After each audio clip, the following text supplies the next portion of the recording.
अस्सलाम वालेकुम वरहमतुल्लाहि वबरकातुहू। क्या हिंदुस्तान और पाकिस्तान की जंग होगी? इस हवाले से बहुत से मफरूज़ात अपनी जगह पर, मगर जो हिंदुस्तान और पाकिस्तान की आवाम है वो किसी भी सूरत पे जंग के हक़ में नहीं है और ना ही उन्हें ये यकीन है कि जंग होगी।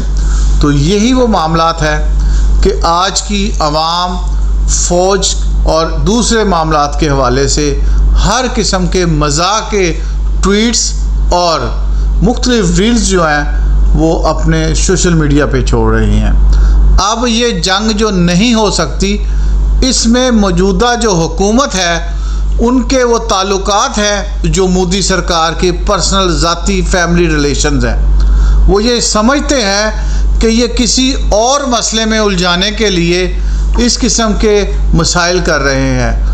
हुकूमत पाकिस्तान जो जिस जगह पर मर्ज़ी अपने मसाइल लेके जाएं, इनका हिंदुस्तान के साथ ज़ाती ताल्लुक़ है, जिसकी वजह से अवाम ये समझती है कि मोदी और नवाज शरीफ फैमिली के होते हुए दोनों ममालिक के दरमियान जंग नहीं हो सकती।